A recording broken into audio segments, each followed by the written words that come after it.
A gotinha que a gente vai tirar hoje, a gente vai tirar de Provérbios 11, verso 17. Você já conhece esse texto bem, já preguei sobre ele, mas hoje eu passeando aí pelas notícias, me dei conta de uma notícia do dia 11, uma publicação falando sobre as personalidades mais influentes do Brasil em 2016, e eu fiquei tão surpreso e resolvi fazer um comentário bem rapidinho. Eu ia botar 2 imagens hoje e ia falar assim, gotinha de hoje, sem comentário.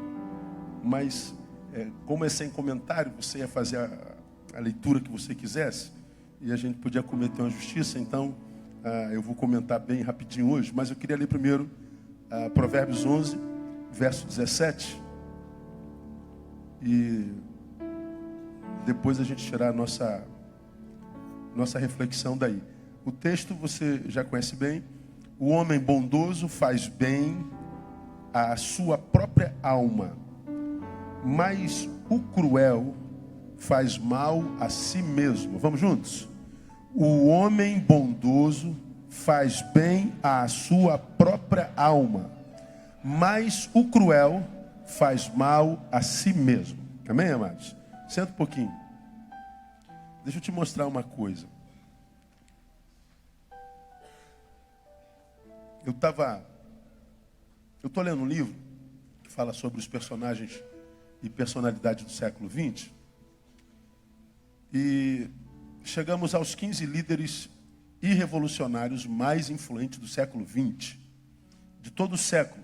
Os 15 personagens da história, seja para o bem ou para o mal, que mais influenciaram nesse século que passou, que foi o último.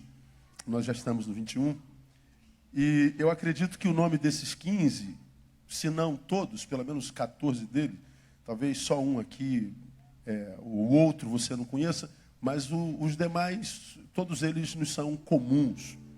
Os 15 líderes revolucionários mais influentes do século XX, olha só. Nelson Mandela, Lenin, fundador da União Soviética, Winston Churchill, Gandhi, Mikhail Gorbachev, Hitler, Ho Chi Minh, que promoveu a independência do Vietnã, Papa João Paulo II, Ayatollah Khomeini, Martin Luther King, Davi Ben-Gurion, Mao Tse-tung, Ronald Reagan, Franklin Roosevelt, Margaret Thatcher. As que quase todos eles vocês já ouviram falar, né? Entraram para a história da humanidade. Quase todos positivamente, um ou outro, como o Hitler, o Mao Tse-tung, que produziu, embora tenha fundado a República da China, produziu um genocídio entre os seus próprios compatriotas. Os demais passaram pela história, digamos assim, positivamente, e são personalidades que entraram para a história e nossa memória já não apaga mais. Então são os 15 líderes e revolucionários mais influentes do século XX. Em 2016, saiu a lista dos 30 personagens mais influentes do Brasil. Veja quem é o personagem mais influente do Brasil. Bota aí, painel. Deixa eu ver se já saiu.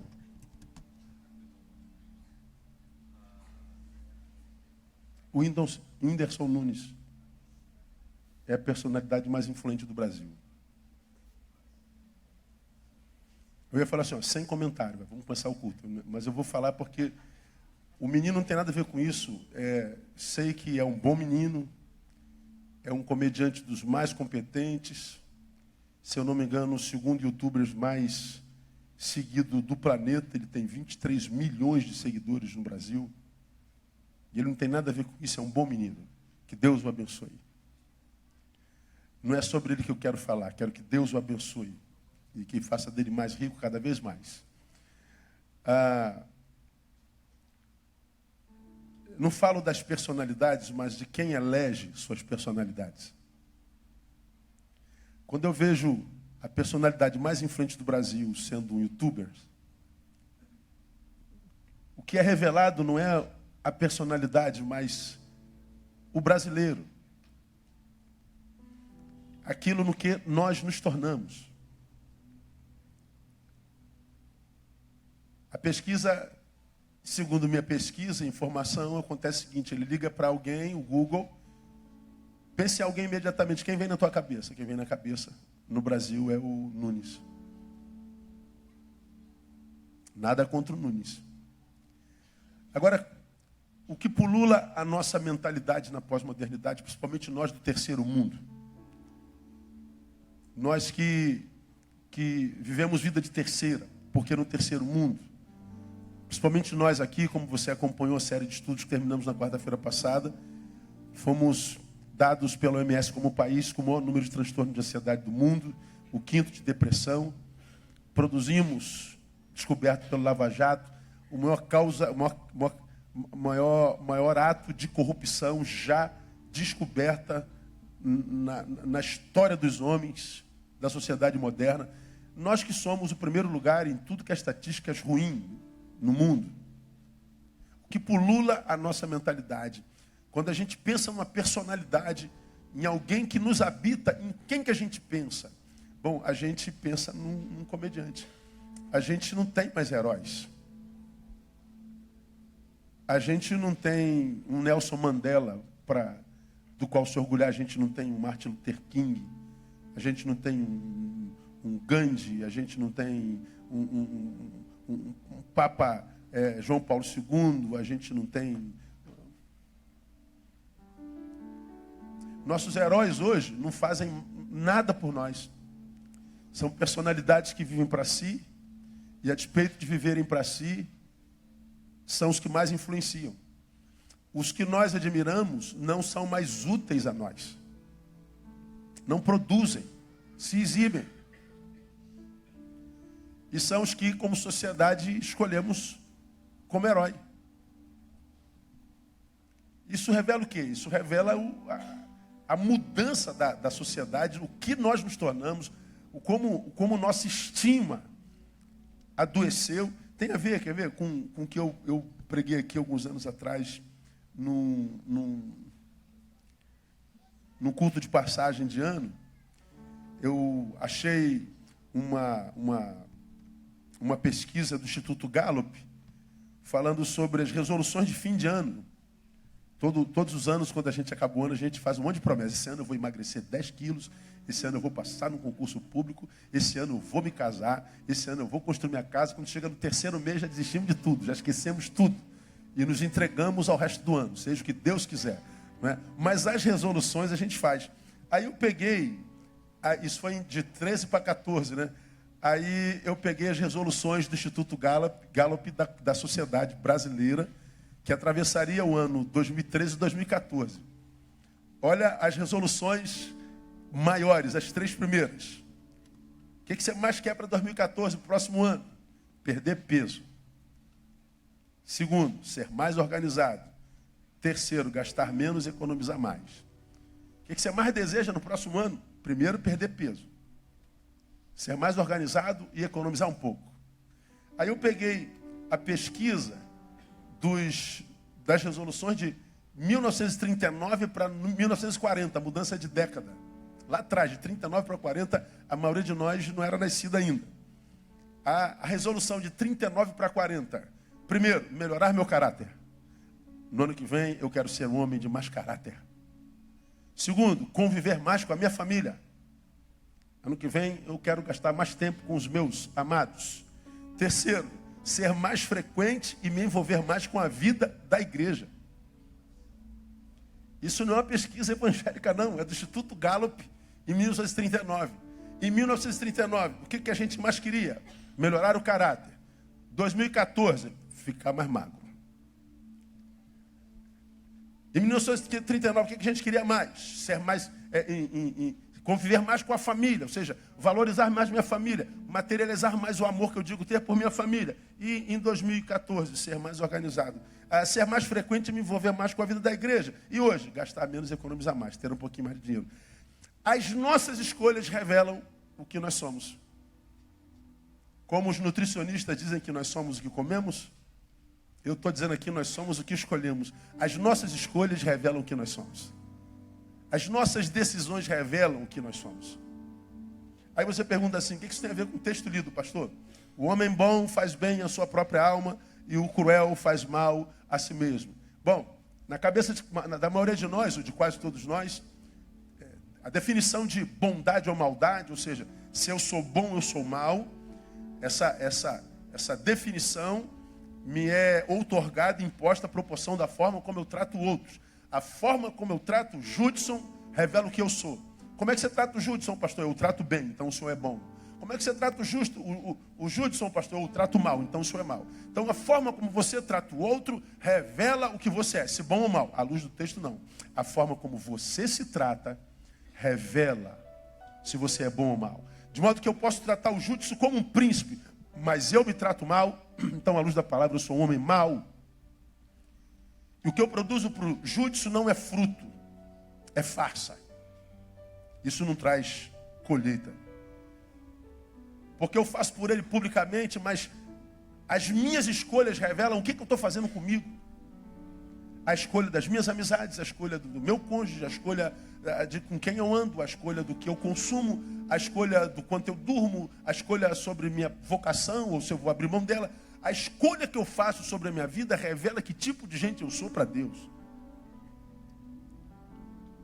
Quando eu vejo uma sociedade brasileira elegendo o seu herói, quando eu vejo a sociedade brasileira dizendo quem é que pulula a nossa consciência, eu digo, essa sociedade perdeu a capacidade de escolher. Eu não sei onde é que a gente vai acabar como nação, não.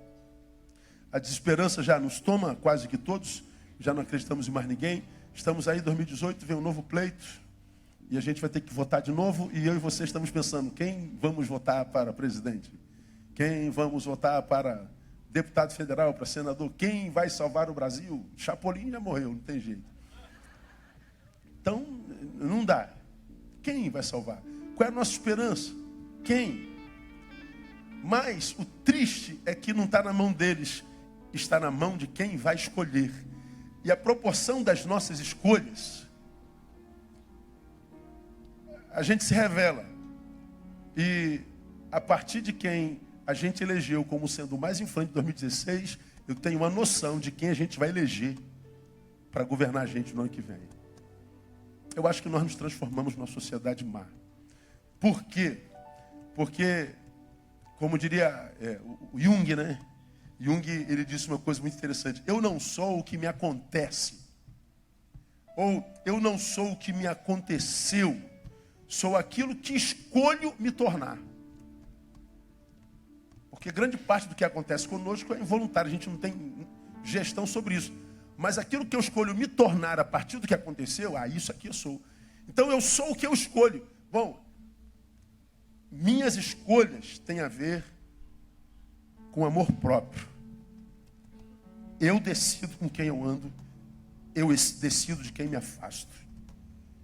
Eu decido que sentimento me habita e eu decido que sentimento eu ponho para fora de mim. Eu decido aonde eu vou e onde não vou mais. Eu decido. Eu sou livre para escolher. Minhas escolhas revelam para Deus se eu sou bom ou se eu sou mau. Então, ser livre não é uma decisão inconsequente. É mais difícil ser livre do que ser escravo. Porque nossas escolhas revelam que tipo de gente a gente é. E se Deus descobre que nós somos maus, por causa da forma como eu me relaciono, por causa das minhas prioridades, aonde o reino está lá, ou se está lá, a forma como eu gesto minhas emoções, a forma como eu mantenho quem eu tenho que excluir, a forma como eu excluo, excluo quem deve permanecer, aonde eu vou, onde eu deixo de ir. Bom, minhas escolhas me revelam.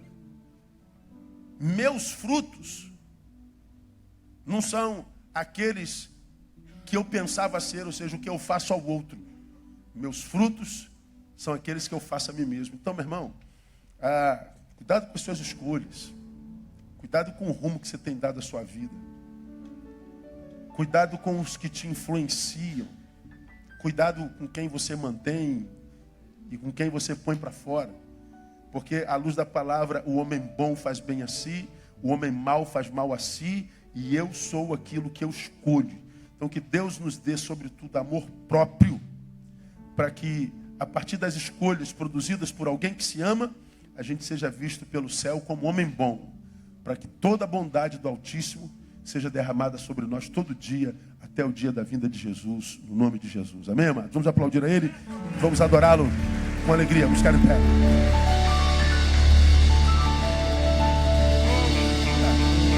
Aleluia. Muito obrigado, Deus, por Tua presença nesse lugar, por já teres falado conosco nessa noite. Deus, nós pedimos, portanto, nessa noite, amor próprio. Pedimos, Senhor Deus, que Tu nos dê a capacidade de tratarmos-nos bem. Ajuda-nos a nos tornarmos homens e mulheres que façamos escolhas certas a partir do amor que temos por nós mesmos. Ajuda-nos, ó Deus, a nos tornarmos bons gestores de nós mesmos. Porque o que nós vemos, ó Deus, no coletivo é uma sociedade, ó Deus, se maleficando. Uma sociedade que vai cada vez se tornando pior e, portanto, fazendo piores escolhas e, portanto, fazendo piores semeaduras e aí, por causa disso, colhendo piores colheitas. Tem misericórdia de nós, Deus. Guarda o Teu povo. Ajuda a manter saudável o nosso entendimento. Não permita, ó Deus, que a apostasia que já passa, ó Deus, por aqueles que se dizem seu, alcance os que são seu de fato, de verdade. Se a apostasia é inevitável, Pai, guarda aqueles que amam a Jesus de Nazaré. Guarda aqueles que amam a Tua palavra. Guardam aqueles que são bons, que são homens de boa vontade. Porque há promessa para os bons, que é paz na terra aos homens de boa vontade. Clamamos por essa paz na terra, a despeito da guerra que vivemos por causa da nossa própria escolha.